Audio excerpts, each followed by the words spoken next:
Magandang araw mga kaibigan. Bigyan natin ng reaction opinion itong Facebook Reel video posted by Christian Isguera. Interview niya sa isang batikang political strategist na si Mr. Alan Herman. Ako, personally, believe ako sa analysis ng strategist na ito dahil napaka-objective niya, fair lang ang kanyang assessment sa politika. Wala siyang pinapaboran kung ano ang real situation in the ground, sinasabi niya. Isa sa mga sought-after na political strategist na itong si Mr. Alan Herman, matagal ko na siyang naririnig.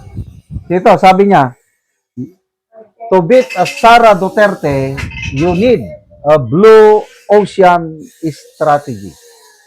First time kong marinig yung blue ocean strategy at ni-research ko, sinabihan ako ng aking anak.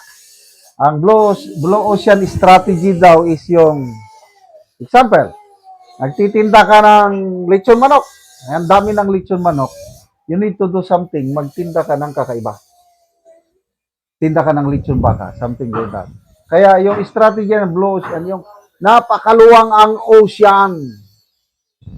Mamili ka, you create something para may kakaiba kang strategy. Yan ang blue ocean strategy. Pakinggan natin si Mr. Alan Herman. Sara Duterte, you need a blue ocean strategy, tinatawag natin. To beat Sara Duterte. Bakit? Kasi ang battlefield sa politika, especially for president, is always time immemorial the same. Continuity versus change. Yun lang yun. It's so binary. Continuity or change. So clearly, by taking off the vice president seal, by hitting the admin, talagang breakaway, she's already positioning herself as the change candidate. So the way to beat Vice President Inday Sara Duterte, blue ocean ka, reframe the battlefield. This is not about continuity versus change. So you gotta get somebody else who is not traditionally admin. To beat Sara Duterte, you need a blue ocean strategy, tinatawag natin. To beat Sara Duterte. Bakit? Kasi ang battlefield sa politika, especially for president, is always time immemorial the same. Continuity versus change. Yun lang yun. It's so binary. Continuity or change.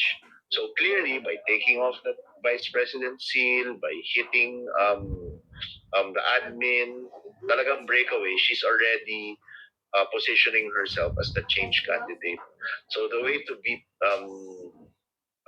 Vice President Inday Sara Duterte, blue ocean ka, reframe the battlefield.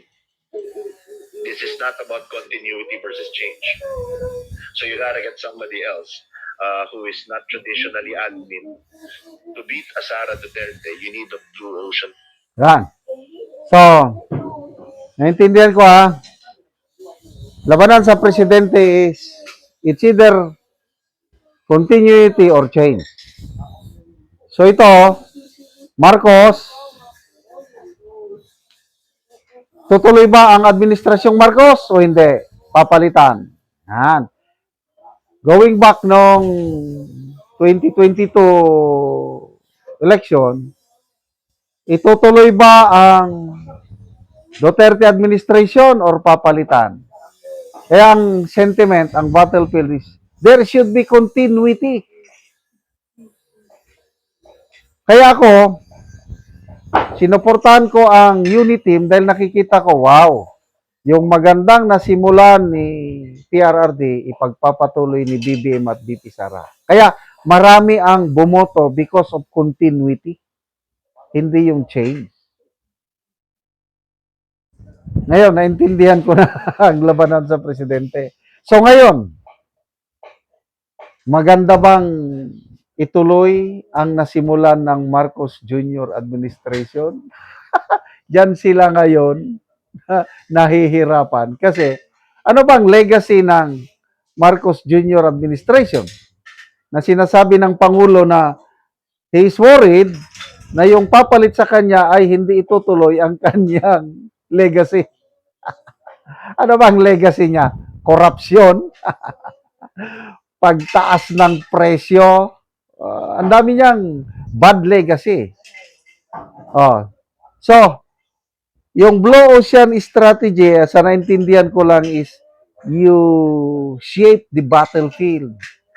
Para bang Blue Ocean kasi, maluwang ang Blue Ocean, dapat, i-ano mo, i-constrict mo yung battlefield na yan para yung ano ng taong bayan is will it be continuity or change? Si BP Sara, sabi niya, change! Oh, siya na yung leading figure. Tanggalin na yan. Huwag nang ituloy yung systemic corruption. Pag akong nanalo, hahabulin ko sila, ipapakulong ko sila. Yan yun ang nagre-resonate ngayon sa voters. So, anong gagawin ng Marcos administration? They need a Blue Ocean strategy. Ang galing! Basa tayo sa mga comments. Ano? How can you, sabi ni Netro Bisdak, how can you create a Blue Ocean strategy when the main issue and the root cause of poverty in the country is still corruption and the greedy crocodiles? Correct. Trillanes and Risa Trillanes for me. Celso Torres, hindi ako maniniwalang mananalo yan. Ang tanong, mananalo ba siya? Simple lang yan. Lenny PBBM lang yan. No battlefield needed. O sige. Gawin nyo. Lenny PBBM. I hope, sabi dito, hindi na kami maricho to Balinal. Hindi na kami maniniwala sa mga ganyan, pati sa surveys na patunayan na yan. Noong 2025 elections, laglag si Kiko at Bam. Ngayon, nanalo naman sila. Kung sino ang mapagkasundoan ng opposition, okay. Sarap pakinggan mga analysis, pero during the senatorial election, naiba. So, ako, believe ako dito kay Mr. Alan Herman. Hindi siya connected sa mga Pulse Asia, SWS o anong. Basta independent siya na ina-analyze yan. Siya ang tinatakbuhan ng maraming kandidato. Naririnig ko na siya noon pa. Alan Herman. Kaya, challenge! Marcos Admin, meron na ba kayong Blue Ocean strategy? Galingan ninyo. Sana frame nyo ang utak ng botante na we need continuity. Kasi si BP Sara, ang kanyang brand na is change this administration dahil sa talamak corruption. Ipapakulong ko ang mga kurakot. So, kinakabahan na sila. Salamat mga kaibigan sa inyong pagsubaybay sa channel nito. Nakakatulong kayo sa Tribong Talandig ng Bukidnon dahil ang income natin sa channel nito is pantulong po sa tribo. Namimigay tayo ng ng libreng yero at pako para makapagpatay sila ng mas maayos na tirahan. Panoorin niyo ang video nito. Karon mo na ni ang among gihatag nga yero sa nagpatindog sa balay. So yan na ning pag-aatupan.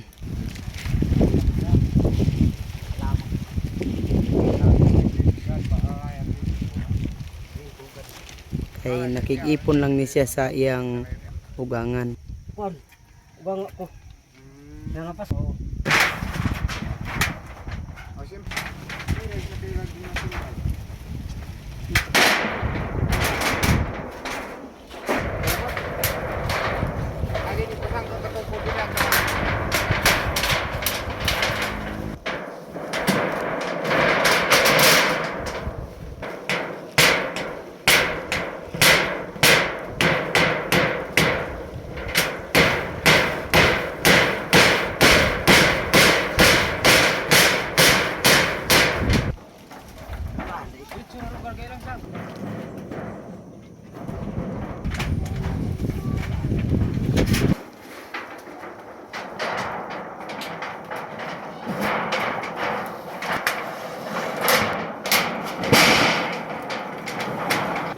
ug karon human na gyud sa pag-atop ang among ginahatag nga yero.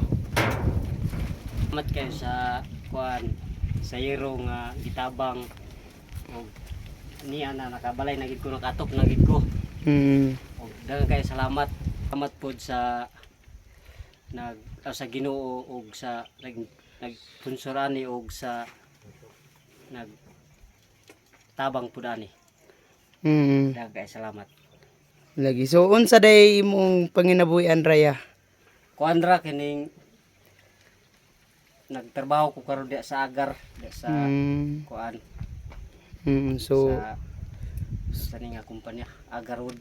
so kuan gyud kanang ma-short pa gyud ang imong Ma-shirt pagid siya. sweldo. Oo, So taman ra gyud sa pagkaon. taman ra gid sa pagkaon gyud. So pila na imong anak ya?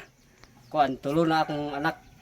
Tanan na eskwela, Tarang ang duha ga eskwela, ang isa dili pa. ang isa di pa kay gamay pa man. So salamat kayo.